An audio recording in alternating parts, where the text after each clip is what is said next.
Bendiciones para todos. Es un privilegio compartir con ustedes el siguiente tema, que es básicamente enfocado al liderazgo, pero también es generalizado para todos. Esperamos que juntos podamos aprender y agarrar todo lo que Dios quiere compartir con nosotros. El último intercesor. No es Moisés, Daniel, Elías o Pablo. Tampoco los más famosos intercesores como Rhys Howell o David Brainerd. El último intercesor es el resucitado, precioso Señor Jesús, nuestro único maestro y modelo, el que más nos inspira, desafía, anima y nos invita a vivir como Él. ¿Para qué vino Jesús a la tierra? 1. Mostrarnos cómo es el Padre. Hebreos 1:3. El cual, siendo el resplandor de su gloria y la imagen misma de su sustancia, y quien sustenta todas las cosas con la palabra de su poder, habiendo purificado nuestros pecados por medio de sí mismo, se sentó a la diestra de la majestad en las alturas. Aquí nos muestra la victoria del Señor Jesús, pero también nos deja ver que está intercediendo a la diestra del Padre por nosotros. También vino a morir en la cruz y llevar el juicio por los pecados del mundo. Primera de Pedro 3, 18, 19. Porque también Cristo padeció una sola vez por los pecados, el justo por los injustos, para llevarnos a Dios, siendo a la verdad muerto en la carne, pero vivificado en espíritu, en el cual también fue y predicó a los espíritus encarcelados. Aquí vemos la victoria del Señor Jesús sobre el pecado y sobre la muerte, pero también sobre Satanás. Y esa es también nuestra victoria. Vino para destruir las obras de Satanás. El que practica el pecado es del diablo, porque el diablo peca desde el principio. Para esto apareció el Hijo de Dios, para deshacer las obras del diablo. Él vino para mostrarnos cómo vivir. Primera de Pedro 2:21. Pues para esto fuisteis llamados, porque también Cristo padeció por nosotros, dejándonos ejemplo para que sigamos sus pisadas. Al verlo como hombre y examinar sus pisadas en la tierra, descubrimos que Jesús dio prioridad a la oración. Él no necesitó enfrentar una crisis para motivarse a orar. Orar es traer a Dios en cada situación y pedirle a Él cambiarla de algo natural a algo sobrenatural, para que así Él pueda tomar toda la gloria. Jesús siempre estuvo haciendo eso en relación con el Padre mientras estuvo en la tierra. Él pudo decir: yo no acepto la alabanza de los hombres. Juan 5:41. Tampoco quería la gloria de los hombres. Al dejar su deidad como Hijo de Dios, en humildad nos mostró cómo vivir. Y esto es importante que nosotros lo reconozcamos aquí. Él jamás buscó la aprobación, la aceptación de los hombres. Él quería la aprobación de su Padre. Y a eso se limitó. Jesús modeló ante el Padre en su misión absoluta. Juan 5:19. Entonces respondiendo Jesús les dijo: de cierto De cierto os digo, no puede el Hijo hacer nada por sí mismo, sino lo que ve hacer al Padre, porque todo lo que el Padre hace, también lo hace el Hijo igualmente. Y Juan 5:30, no puedo yo hacer nada por mí mismo, según oigo, así juzgo, y mi juicio es justo, porque no busco mi voluntad, sino la voluntad del que me envió, la del Padre. Aquí vemos que Jesús respondió al corazón del Padre en completa sumisión, con una disposición maravillosa, en una dependencia absoluta, con una obediencia sin reparar. Todo eso era el fruto de su humildad. Y Él es nuestro modelo.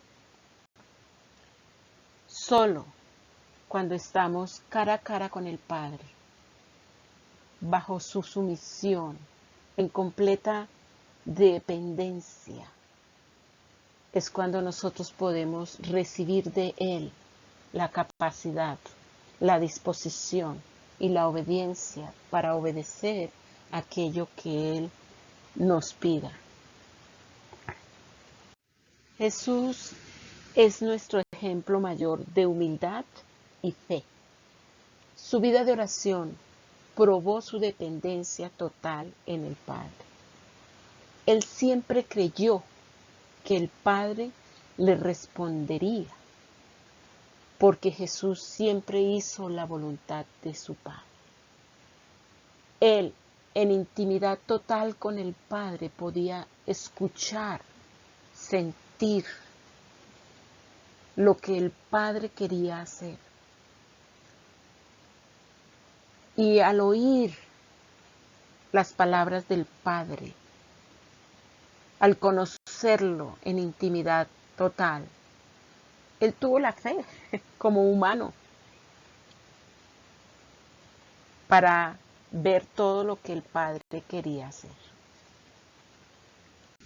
Es importante destacar las palabras de Jesús en Juan 15:5.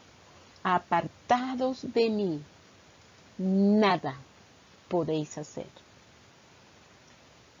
La oración prueba nuestra dependencia en Dios. Toda independencia mide el tamaño de nuestro orgullo. La falta de oración es la manifestación de nuestra incredulidad. Una vida sin oración dice, no necesito a Dios en esta situación. Y aunque ore, no habrá ninguna diferencia. Muchos cristianos oran solo cuando están en dificultades. Algunos oran solo cuando otros les piden que oren. Relativamente, pocos hacen de la oración una prioridad en sus vidas personales. La gran mayoría llaman a otros para que oren por ellos o como líderes la delegamos. Pero los que hacen de la oración su prioridad son los que creen a las palabras de Jesús. Apartados de mí, nada podéis hacer. Si Jesús es nuestro modelo, entonces todos calificamos para vivir los principios que Él vivió. Al ver los discípulos la efectividad del ministerio y el liderazgo de Jesús, se dieron cuenta que Él daba prioridad a la oración. Y por eso le pidieron que les enseñara a orar.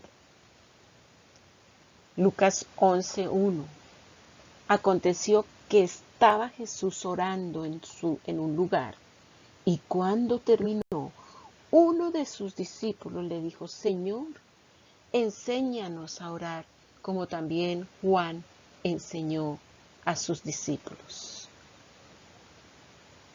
Dicha petición no se hizo porque Jesús hablaba de los beneficios de la oración o porque planeaba eventos de oración. sino porque le vieron, palparon, vieron los resultados de sus tiempos con Dios. Muchos líderes gastan más tiempo planeando reuniones de oración y discutiendo sobre las estrategias de la oración que tener tiempo orando. No fue así con Jesús. Él era auténtico. Él era real. Era humano, como tú y como yo.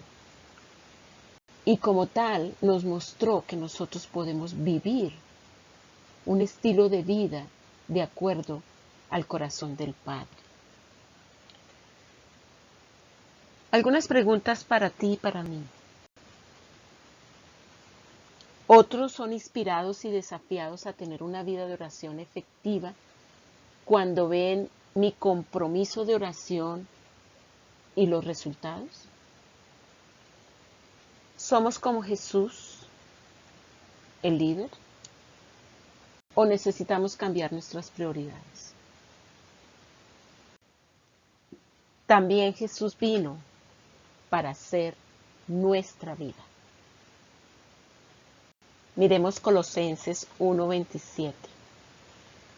A quienes Dios quiso dar a conocer las riquezas de la gloria de este misterio entre los gentiles, que es Cristo en vosotros, la esperanza de gloria.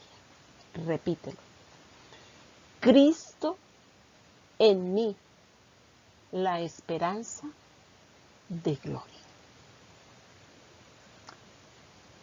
Esto significa que podemos consciente y deliberadamente apoyarnos en Él para que haga en nosotros y a través de nosotros aquello que nosotros sabemos que no podemos hacer por nosotros mismos. No podemos vivir una vida de oración por otros a menos que tengamos su capacitación divina.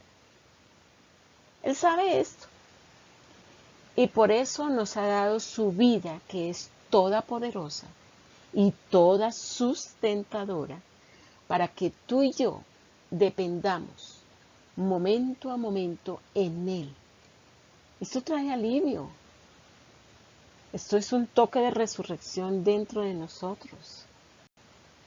Cristo vive en mí y en ti. Como dice Gálatas 2:20, con Cristo estoy juntamente crucificado y ya no vivo yo, mas Cristo vive en mí. Y lo que ahora vivo en la carne, lo vivo en la fe del Hijo de Dios, el cual me amó y se entregó a sí mismo por mí. La vida de oración que vivo en el cuerpo, la vivo por la fe en el Hijo de Dios, el cual me ama y se da a sí mismo por mí. En otras palabras, Jesús está diciendo, yo en ti, para vivir mi vida a través de ti. Entonces, yo puedo venir y hacer la oración efectiva desde ti.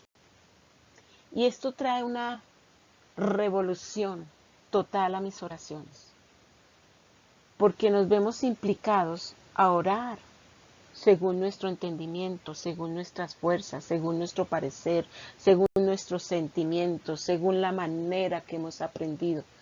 Pero cuando nosotros miramos este concepto de que las oraciones que vamos a hacer no son nuestras, es Dios mismo orando en mí, es Dios mismo gimiendo en mí y orando a través de mí.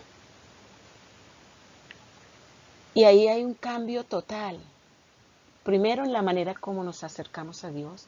Segundo, en el poder que van a tener nuestras oraciones. y la trascendencia que va a tener hacia las cosas que vamos a estar orando.